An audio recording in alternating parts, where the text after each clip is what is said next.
Good morning student. जय श्री कृष्णा, राधे राधे, जय श्याम।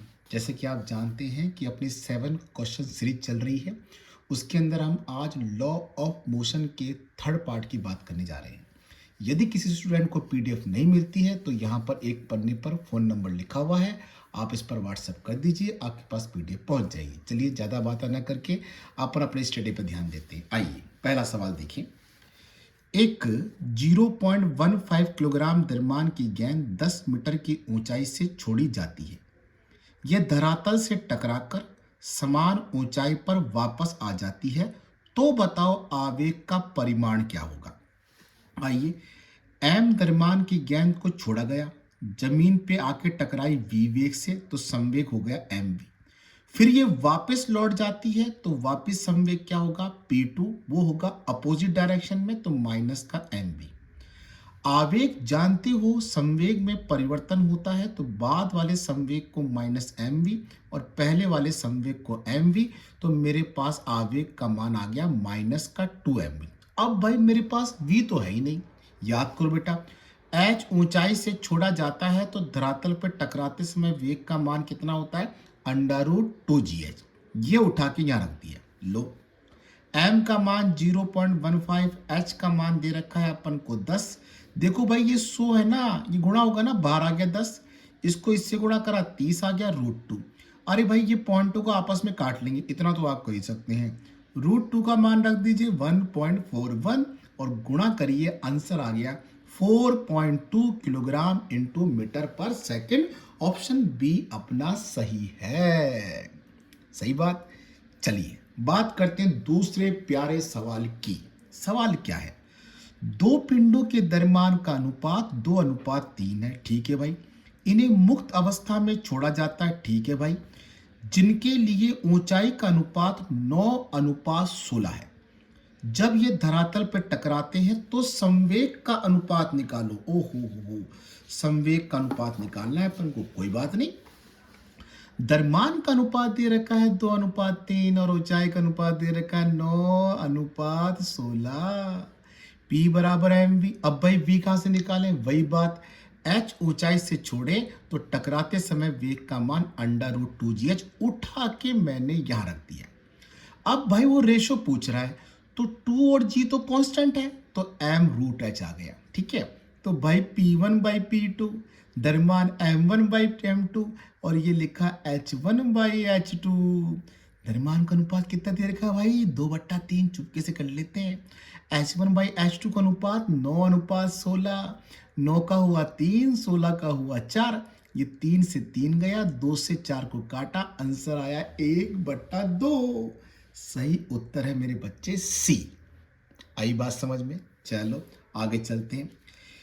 एक व्यक्ति 3 किलोग्राम की गेंद को 5 मीटर पर सेकंड के वेग से फेंकता है। ठीक है भाई। यदि व्यक्ति और हाथ और गेंद का संपर्क समय 0.2 सेकंड है। ठीक है। व्यक्ति के हाथ का और गेंद का संपर्क समय है। पर ये तो काम का ही नहीं है, गेंद केस थोड़ी कर रहा। ओ भाई देखते क्या होता है।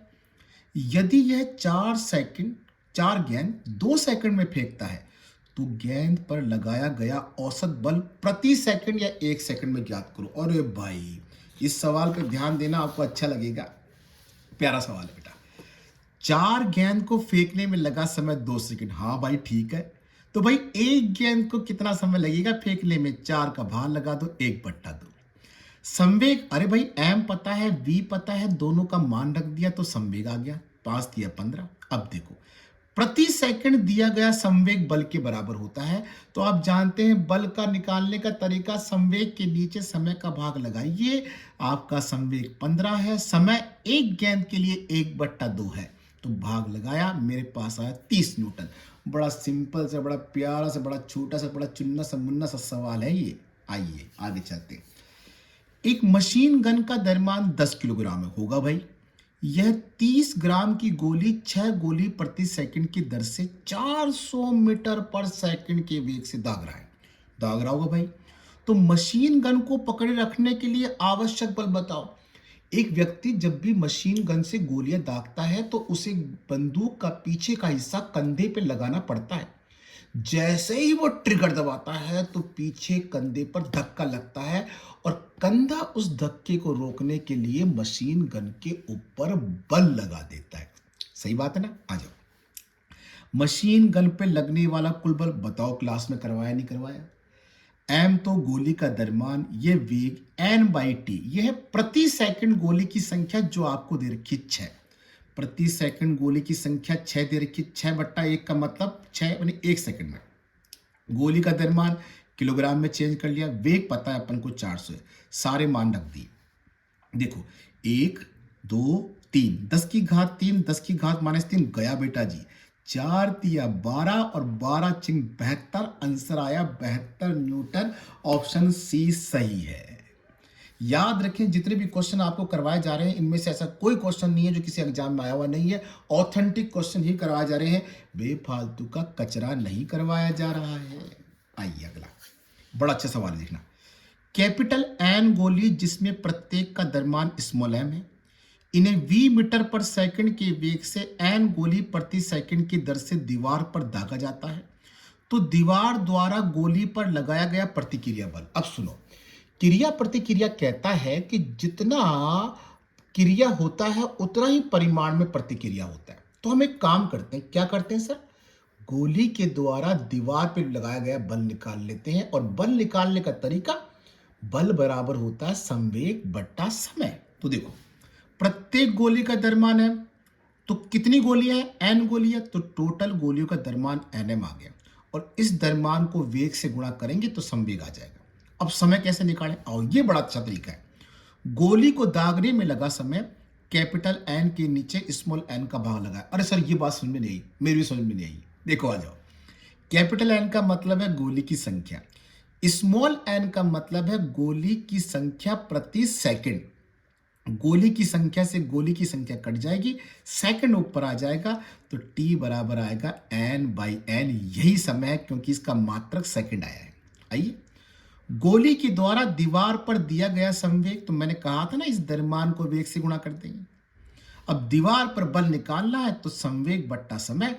अपना देखो संवेग तो ये रहा, समय ये रहा, एन से एन कट गया, ये स्मॉल एन ऊपर गया, तो मेरे पास आ गया। इतना प्यारा छोटा सा सवाल है, और इससे पहले वाले के अंदर भी ऐसी ही कुछ बातें थी।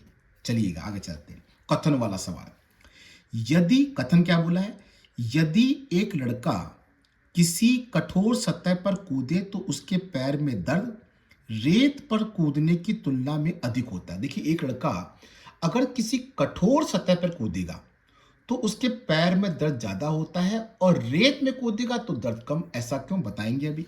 कारण क्या बोला है, प्रत्येक क्रिया के बराबर विपरीत दिशा में प्रतिक्रिया होती है। अरे भाई ये तो हम भी जानते हैं, परंतु कठोर सतह पर संपर्क समय रेत वाली सतह के साथ संपर्क समय से कम होता है। अब सुनना मेरी बात को अच्छे से, कथन कारण वाले सवाल इनको समझना बहुत जरूरी है। देखो कठोर सतह पर संपर्क समय कम है। देखो आई बराबर होता है बेटा, आवेग बराबर होता है बल इंटू समय। सही बात है ना? अगर संपर्क समय कम होगा तो समय कम होगा तो बल ज्यादा हो जाएगा। तो जब हम कठोर सतह पर कूदते हैं तो हमारे पैरों का संपर्क समय कम होता है, इस कारण से पैरों पर बल ज्यादा लग जाता है और फिर हमको दर्द भी होता है। जबकि रेत में कूदते हैं तो वहां पर क्या है कि पैर रेत में धंस जाते हैं, संपर्क समय बढ़ जाता है, इसलिए बल कम हो जाता है। तो देखो क्रिया प्रतिक्रिया का नियम सत्य है और कठोर सतह का संपर्क समय कम है। भाई इसमें कथन भी सही है, कारण भी सही है, और कारण जो है वो कथन की बिल्कुल सही व्याख्या करता है। ए आर सत्य है और आर ए की सही स्पेसिफिक करता है, तो मेरा आंसर ए है। नंबर 7 वाला सवाल 2025 में ऐसा एक सवाल आया था, बड़ा प्यारा सवाल है, आप चेक करें। जो 2025 में आया था वो भी अपनी शीटों में आगे आएगा बिल्कुल, और ऐसा नहीं मैं वही सवाल दूंगा ना, जो वास्तव में एग्जाम में आया था उसकी बात करेंगे। आ जाओ, दी गई अवस्था में फोरम द्रव्यमान को बर्फ की सिल्ली पर 2 mg बल से खींचा जाता है। इस अवस्था में रस्सी में तनाव x mg/5 है, तो बताओ x का मान क्या। डायग्राम पे जरा गौर करिएगा मेरा बच्चा, क्या डायग्राम कहता है। ये बर्फ की सिल्ली है, ये 4m द्रव्यमान है, ये 2 mg यहाँ खींच रहा है, नीचे m लटका हुआ है। वो पूछ रहा है कि रस्सी में जो तनाव है ना वो इतना है, तो एक्स का मान क्या होगा। मतलब पहले तनाव निकालो, फिर बाद में चेक करो कि भाई एक्स का मान क्या होगा। तो जरा मेरे बच्चे ध्यान देना अच्छे से, बड़ा प्यारा सवाल है ये। आओ सबसे पहले बात करते हैं जो द्रव्यमान नीचे लटका हुआ, नीचे लटका हुआ द्रव्यमान का मतलब ये वाला द्रव्यमान, ठीक है। आ जाओ, उसमें टी तो ऊपर है, एम जी नीचे है, और अगर वो ए भाई ऊपर की तरफ खींच रहे हैं, देखो एक बार जरा, अपन यूं खींच रहे हैं इसको, तो ये वाला पिंड जो है ना ये ऊपर जाएगा, सही बात है ना। आ जाओ देखो जरा आराम से एक बार, टी, तो टी माइनस एम जी बराबर एम ए, तो देखो मैंने लिखा टी माइनस एम जी बराबर एम ए, या टी बराबर एम जी प्लस ए। अब आओ 4m द्रव्यमान के पिंड पर, आप इसको इधर खींच रहे हो, तनाव इधर है, इसका मतलब 2mg माइनस का टी बराबर 4ma। क्लास में खूब बताया बेटा ये वाली बात अपन ने, 2mg माइनस का टी बराबर 4ma। टी को इधर लाओ, इसको उधर ले गए सर। अब देखो ये भी टी बोल रहा है, ये भी टी बोल रहा है, तो नंबर 1 और नंबर 2 को बराबर कर दो, बराबर कर दिया। बराबर करके देखो मैंने क्या किया, सुनना, 4ma को इधर ले गया और इस mg को मैं इधर ले आया सर। ये हो गया 5ma, ये हो गया mg। यहां से काटा पीटी करी, a का मान निकाल ले g/5। अरे सर अपन को तनाव निकालना था। अरे ज्यादा चिंता मत करो, नंबर 3 वाले a को उठा के नंबर 1 में रख दो, तो देखो मैंने रख दिया। इस 5 को इधर ले जाओ तो आया 6/5mg/5। अब यहां x होना चाहिए था, बोला था ना सवाल में, तो भाई x का मान कितना है, 6। सही उत्तर है सी। आप मेरे साथ इसी तरह कंटिन्यू पढ़ाई करते रहिए। आपके लिए मैं आज कुछ स्पेशल बोलने वाला हूं, आप उस पर ध्यान दीजिएगा। अपने लिए जरूरी केवल स्टडी है कि कैसे भी हो स्टडी, तो आप इनको ढंग से साथ साथ पढ़ते हुए चले, तभी आपको पढ़ने का आनंद भी आएगा, तभी आप एग्जाम में सक्सेस भी होंगे। तो स्टूडेंट, ये अपना लॉ ऑफ मोशन का थर्ड पार्ट था, जिसको आज अपन यहाँ खत्म करते हैं। आज के लिए इतना ही। जय श्याम।